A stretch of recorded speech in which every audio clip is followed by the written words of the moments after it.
Hey everybody, it's really good to be with all of you on the first of these virtual stops to talk with Arizona seniors about how the pandemic is impacting them and about issues like protecting Social Security and Medicare and lowering the cost of prescription drugs.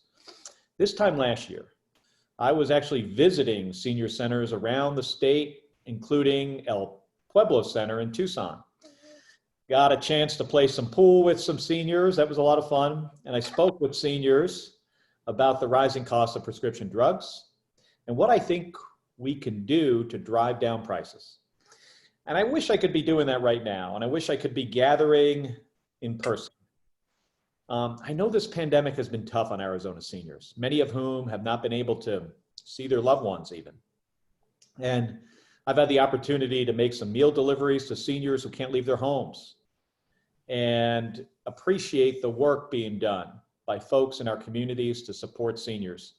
I don't think Washington, DC is giving us the leadership we need on this issue. Over and over again, we've been a step behind during this crisis, and we still don't have a real national plan to slow the spread of the virus. It's important to me that Arizona seniors get the support they need during this pandemic, and that we work on the issues that matter to seniors. A little over a week ago, we celebrated the 85th anniversary of the passage of the Social Security Act. Social Security is a promise to American workers that when they get older, these benefits they paid into would be there and enable them to retire with dignity and security. Now, those benefits are under attack with plans to undermine funding for Social Security, risking the benefits that many Arizona seniors rely on to pay for groceries and to pay for medication. In addition, seniors are wondering if their benefits or prescriptions will be delayed because of cuts to the U.S. Postal Service. We can't allow that to happen. So I'm glad to continue talking about these important issues with all of you here today. So before we get into the questions, I just want to go around the room and give everybody the opportunity here to introduce themselves, give the organization, if they're affiliated with an organization, and a title, and maybe a brief description about themselves and where they are. And I'm going to start with Mark Clark, who runs the Pima Council of Aging. Mark. Captain Kelly, thank you very much. PCOA and I are really pleased to be able to participate here today in this town hall.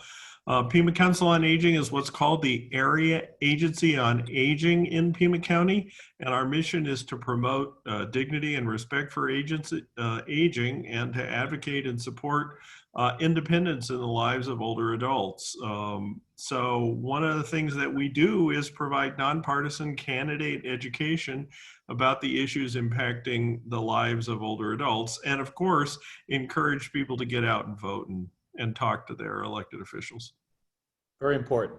So let's go over to Henry, and for the rest of you guys, I really appreciate you being here to discuss these important issues. Just name and where you are in Arizona. Henry. Yeah, thank you for having me today. My name is Henry Trejo. I'm here in Tucson, Arizona. I'm with the Arizona Alliance for Retired Americans, and I'm the president of the Southern Arizona chapter. Enjoy. Hi there. Thank you for inviting me to attend. I am in Sierra Vista, Arizona, and yeah, I'm down here way south. So, and Joyce. Good afternoon. Hi, I'm Joyce Finkelstein, and I'm in Green Valley, Arizona. We are primarily a senior community and very active in the community is very active in lots of different ways, less active now. And finally, Anna. Oh, good afternoon. My name is Anna Robles. I live in Summerton, Arizona. I used to work, I'm volunteering senior center. I used to work for 30 years. I'm still there to help my seniors because they help me. They had a lot of questions sometimes about Medicare and drugs. Thank you. Well, thank you for all of you for joining us. We've got an important discussion here. I want to start off with Mark. So let's kick off this conversation. I've mentioned some of the things that I've been hearing from seniors across the state, but I want to get a sense from you. What are the top concerns that you're hearing from seniors in your role with the Pima Council of Aging? Thanks so much. That's, of course, the really important question today. We continue to hear for a lot of folks. And of course, these are very difficult times, not only for older adults, but also for their family and other loved ones who are concerned about them and caring about them. So obviously, the illness, the virus is a major issue of concern, just partially because the death rate is, older adults make up something like almost 85–90% of the deaths. And so there's a lot of concern, obviously, about that. And it shifted for people having to stay home. And so people are calling us a lot about that.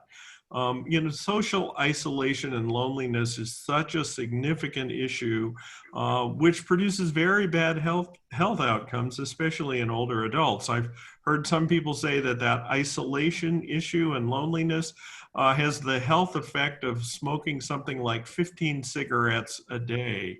And so one of the key issues for us is how do we break that down?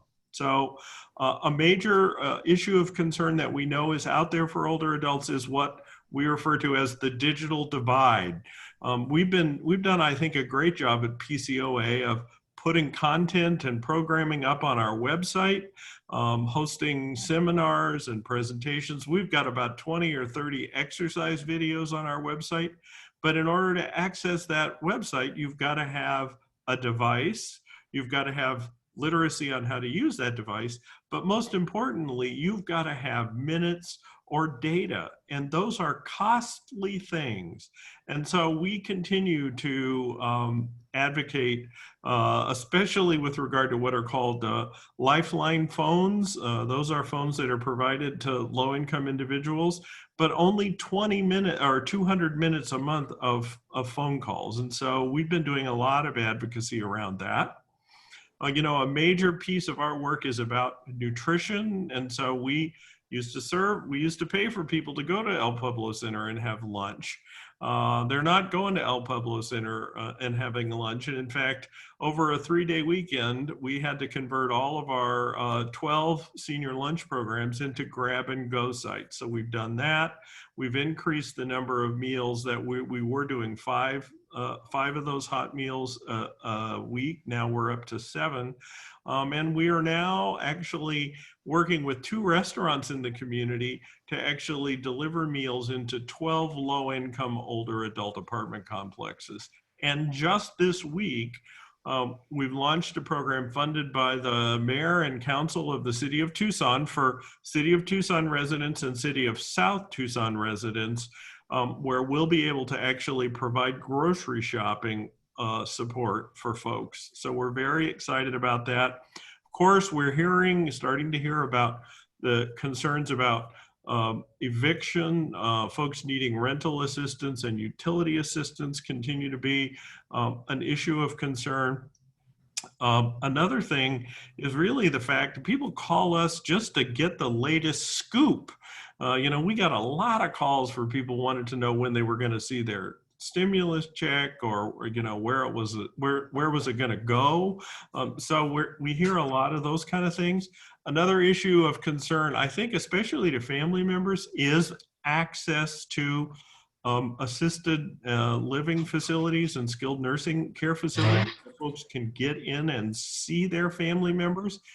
Governor Ducey appointed me to his task force on long-term care facilities, and I'm pleased to let you know that I think in the next week or so, we're going to see some clear guidance on how to get in, how family members and our ombudsman here at PCOA can get in. Medicare open enrollment is coming up from mid-October to mid-December, and so we're going to see that. We continue to be concerned, as we have been for years, about things that Medicare doesn't pay for. some of which people think it does, like long-term care and in-home support services. That's a major need. Also dental care, vision care, and hearing, assisted hearing devices. You talked about Social Security and prescription drug costs. Those continue to be of concern. And finally, I would just echo the concern about the Postal Service. I think it goes without saying people are still getting checks. You know, Social Security and some retirement plans, I'm sure, have tried to move a lot of people toward direct deposits, but we know folks are still getting their checks in the mail, and prescription drugs. Those are so important. And then finally, concern we're hearing about people's ability to vote, voter security. All of those issues are of concern to people. That's probably enough. I probably talked too long. No, Mark, I got a couple of quick questions for you. So first of all, what is the Arizona long-term care system? I imagine they set the rules for family members going in and seeing loved ones, or does that come from is that the Arizona Department of Health Services? Actually, those kind of rules are the Department of Health Services. So the Arizona Department of Health Services actually licenses long-term care facilities and residential care facilities, though those are assisted living facilities, adult care homes, and skilled nursing care and rehab facilities. So that's the Department of Health Services. The Arizona long-term care system is the Medicaid long-term care system. So I said earlier that Medicare doesn't pay for long-term care, but for very low-income older adults, the Medicaid program does through Altex or the Arizona long-term care system. And by the way, if people are interested in that and want more information, we actually have a video up on our website at pcoa.org looking for that's really a little bit of a class or a workshop on how to qualify for the Arizona long-term care system. Well, thank you, Mark. We're going to come back to you in a couple minutes, but I want to ask, start with Henry. So Henry, how have you been doing during the pandemic? Well, you know, among seniors, the conversation has been about the payroll tax and eliminating it. What impact would it have with us on Social Security? Well, you know, a lot of us, like myself and my wife, she's got 3 pre-existing conditions. She's diabetic, she's got high cholesterol, and she's currently doing dialysis 3 times a week. So her premiums and mine come out of our Social Security check every month. And without Social Security, we couldn't afford to pay the insurance premiums that are so high in the private sector. So Medicare pays for a lot of things, but without Medicare, we would have nothing. We wouldn't be able to afford. A lot of dialysis is very costly, and Medicare pays for it. Mm-hmm. You know, they contracted a price for that. I don't know why they don't have a contract or negotiate prices for prescriptions in Medicare, just like the VA healthcare system does. They have very low prices. Very good point. For the same medication, somebody who receives it through Medicare pays more money than somebody who might get that same drug through the Veterans Administration because Congress doesn't allow Medicare to negotiate the price of prescription medication. And that's an area that, if elected, I'll focus on because that needs to be fixed. Yeah, and an example of that is my wife takes 15 medications, and anywhere from $10 to $40 per prescription copays. And in contrast, I get 3 prescriptions from the VA, and I only pay $8 each. Mm-hmm. And then that's the max I pay for any medication. Mm-hmm. So, you know, it's important that we address this problem of the prescription drug prices because that's driving all the costs up. You're right, and it's an issue of just fundamental fairness in our economy and our healthcare system, where it's set up in a way, and under Medicare, about 30% of all medication that is sold through Medicare. So it's a lot of profit for big pharmaceutical companies. And this needs to be addressed. Another way, another thing that we should be doing is to cap the out-of-pocket expenses under Medicare Part D. That would help you and your wife as well. I mean, but both of these things are something that this Congress has failed to do, or Congress and our government has failed to do for a long time, and it should be fixed. Right. Mark was saying something about evictions earlier, and a lot of people don't realize that some of these kids that are losing their jobs, they're moving in with their parents and grandparents, putting more of a financial burden on these people. And a lot of people are having to go to Medicaid because they can't afford their insurance. So that's Medicare, Social Security and Medicare really impact everything seniors do. Without it, my wife and I couldn't make it without, because we're raising 3 grandkids. And, my wife can't budget her money because it goes to her co-pays and doctors and healthcare. But I have to be careful how I budget my money so we can make ends meet at the end of the month. So, and you touched on an issue that's concerning for me too, and I think a lot of Americans, and this is the cutting off the stream of revenue that funds Social Security, which is payroll taxes. Right. And the impact that would have is very, very unclear. Without payroll taxes, it's estimated that Social Security would deplete the trust fund by 2023.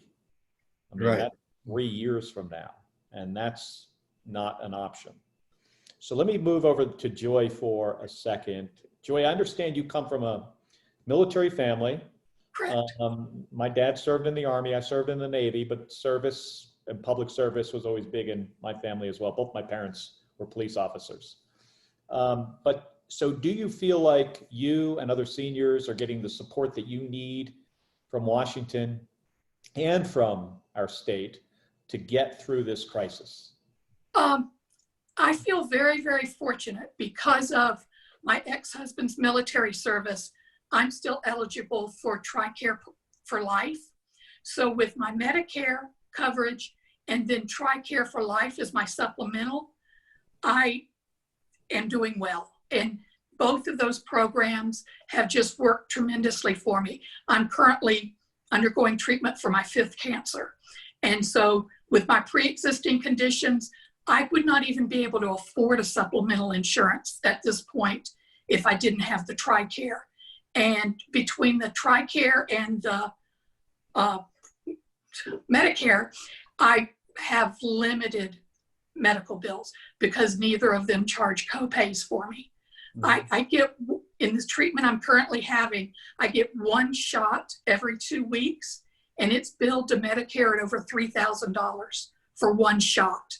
And if I did not have TRICARE for life as my supplement, then it would be a $900 copay. And I saw that happen with my sister, who just recently passed away from breast cancer, that the copays were putting her in financial difficulties. And luckily a foundation came in and helped her with it. But still, it's the whole point of, yes, they're government programs and they do a lot for us. I would like to see more people be eligible for Medicare so that we could have that base of healthier people in the pool of the program. And I think it would benefit the program and the people who are in their 50s who are having a difficult time paying for insurance.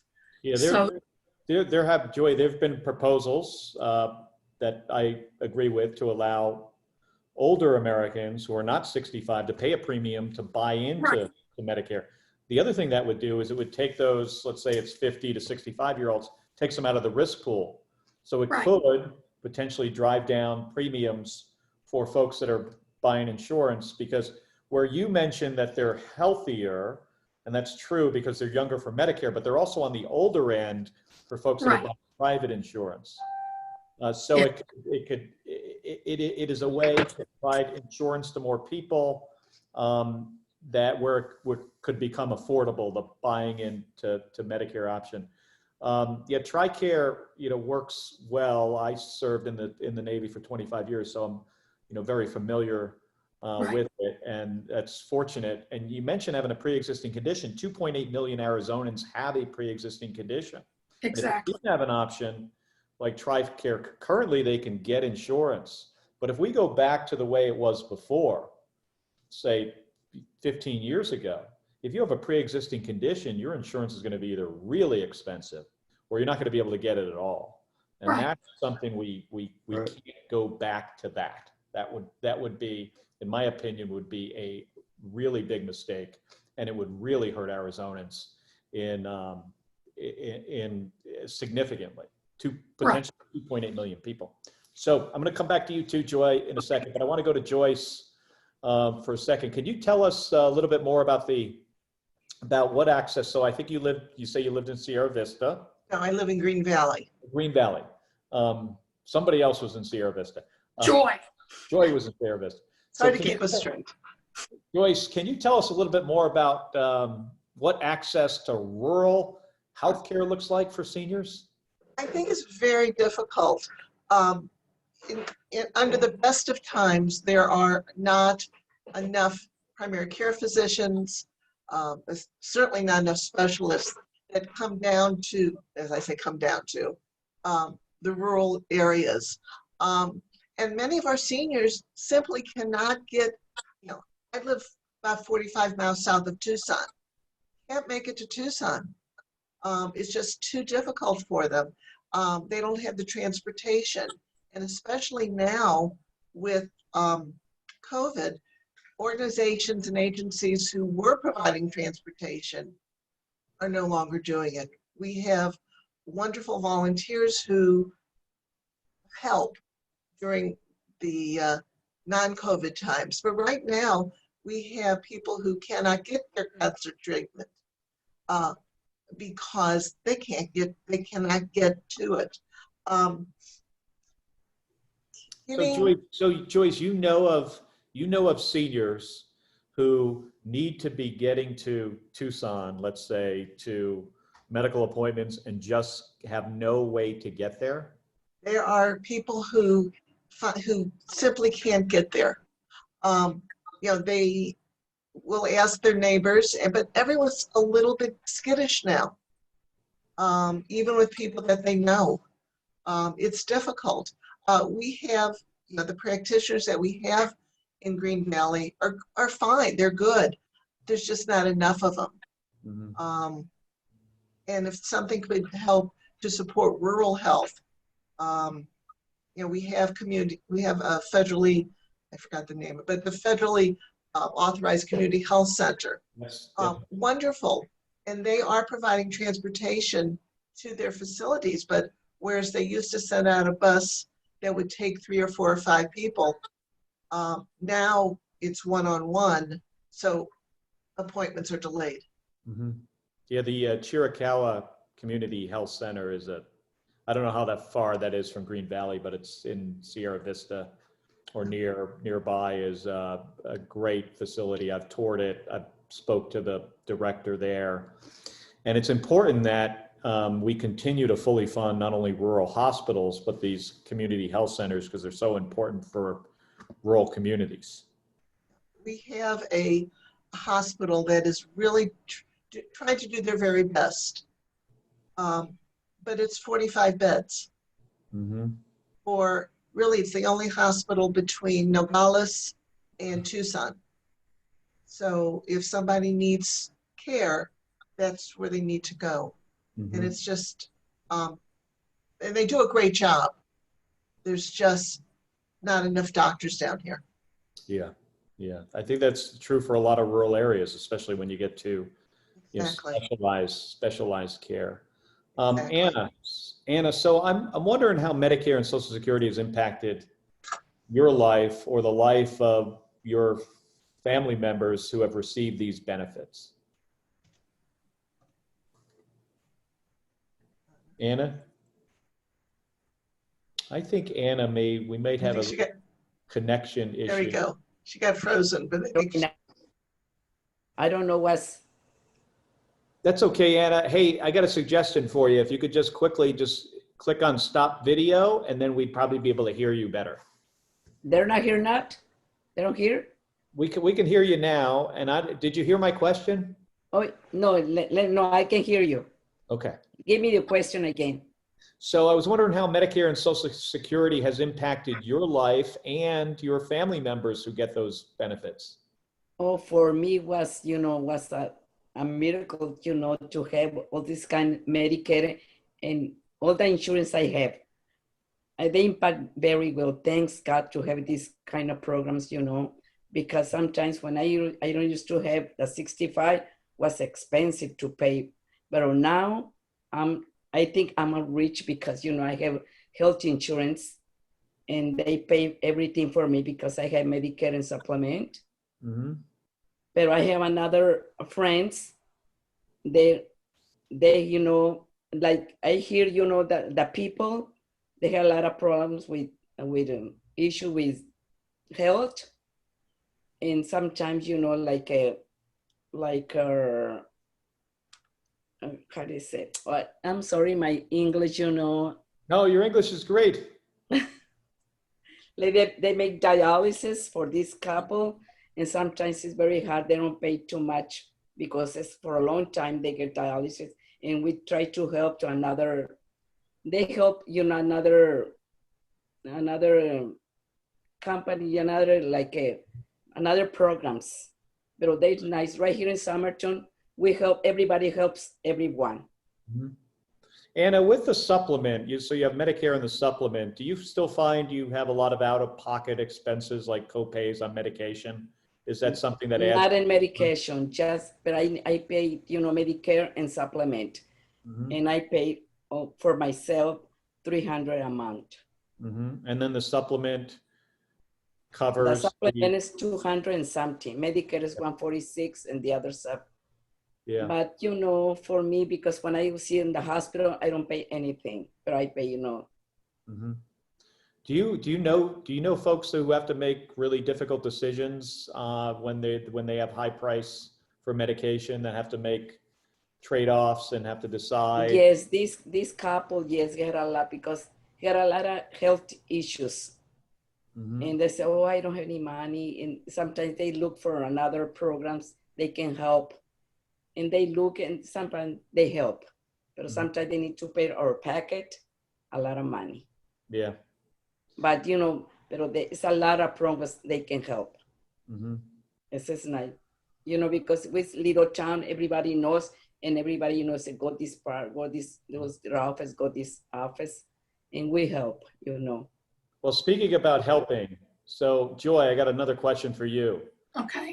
What can leaders in Washington, D.C. do better to help support our seniors? Definitely protect Medicare and Social Security. The threat of, well, we're going to stop the payroll taxes for it that fund it is kind of ridiculous because that's been part of our agreement with the federal government is we pay into it and then you protect us when we're seniors and need it. I just really, really fear, and even with the TRICARE, that's been a promise to the military that they'll be taken care, not taken care of, but will be assisted following their military service. And after you've done 20 years in the military, then you have access to the TRICARE. And it would be detrimental to so many of us because when you're an enlisted person in the military, you don't get a lot of money. So the benefits are really the driving force for so many people to volunteer for the military. And to cut that program would be very, very difficult. So just supporting these programs that are helping our military retirees and just seniors in general. And like I said, the possibility of opening the Medicare up to some younger folks to help them at their point too. So just basically the support. We need people there that believe in these programs that help us. Does anybody here currently get their prescriptions through the mail? Or I know do. somebody? You do? I do. I do too. Yeah. And Joyce, you do too. Yes. So that's 100% of, not counting Mark, Mark raised his hand too. So that's an issue. So right now we've got, you know, we've got some concerns about the U.S. Postal Service and how delays could impact these prescriptions. And the Postal Service often, you know, struggles with government funding to be able to do the job that they've been assigned to do. And I watched a little bit of the congressional hearing this week with regards to the Postal Service, but you know, Congress needs to make sure, because it's not only prescription medication we're talking about, it's Social Security checks and other benefits that seniors need. They come through the mail. And also with the mail, I mean, Congress itself has put this penalty on the Postal Service to prepay all of their pensions for kids that will work for the post office who are not yet born. And that is what is stagnating so much of the post office because of those constrictions. And in my personal opinion is that it's an effort to privatize the post office. And I just think that would be the wrong way for us to go. The post office is a constitutionally supported agency in our government, and we need it. Well, you're very well informed on this issue. You're right. I mean, the post office is treated differently than other government agencies with regards to how current and future employees will get the pensions that they have been promised for working at the post office for careers. Right. And they've got a different deal, and that's what has put them in this financial situation that they're in today. Right. Yeah, so. That and also supporting FedEx and UPS by delivering the last mile so their trucks don't have to go down the road when the post office trucks are going anyway. Yeah. That's kind of a little gimmick that just bothers me. Hey, I want to come back to Mark for a second. So, Mark, we've heard about some of the issues, you know, facing seniors with prescription medication and access to health care, issues about Social Security and the payroll taxes that have folks concerned over the last couple of weeks here. But for folks that are watching, what are some of the resources out there for Southern Arizona seniors who need assistance with either the stuff we're discussing or some of the major points that you brought up earlier today, which was a pretty big list of, you know, concerns with meals and with potentially depression from isolation. So what are some of those resources out there? Well, we like to think that we're, you know, at PCOA, that we are the sort of one-stop resource shop. And so people can call us at 790-7262 or 520-790-7262. And, you know, if people are watching this other parts of the state, of course, there are 8 area agencies on aging in Arizona. So there's one for every community. So people need to get to us to get to there. They can. We can direct them. And in fact, we actually have a relationship with all 622 area agencies on aging in the whole country. So again, 520-790-7262. And our website is PCOA, Pima Council on Aging, PCOA.org. And that's the best sort of resource. There certainly are many organizations that we work with. We actually provide services through a network of about 25 organizations scattered around the whole county. The City of Tucson, Pima County, Interfaith Community Services, Catholic Community Services, Lutheran Social Services, a whole host of organizations.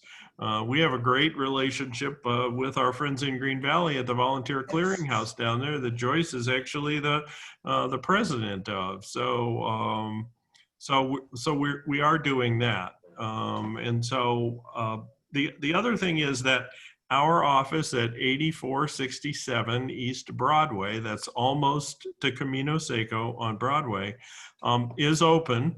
And so people can come see us.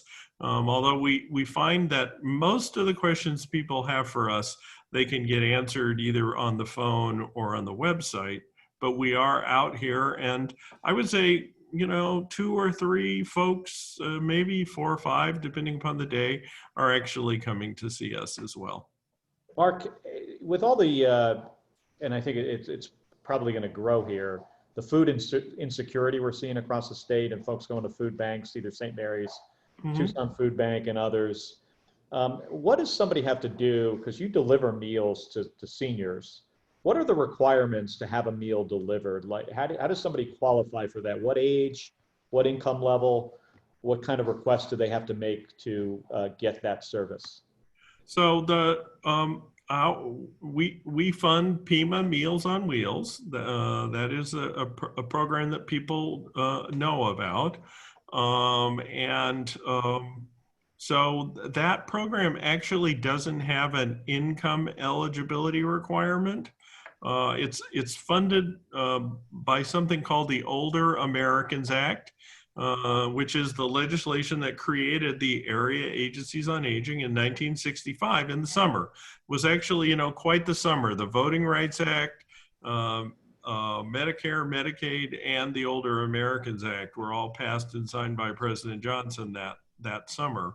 And so those services, like the Meals on Wheels program, are supposed to be targeted at people at greatest economic and social need. And we actually, folks have to really have a sort of physical and social need for that home delivered meal. Now, right now, as I said, we in addition to Meals on Wheels, we were providing hot lunches in 12 places in the county, including out in Ajo and down in Green Valley at Posada Life Community Services. We're not doing that, but those programs are set up for grab and go. And so we are, people are being added to that program.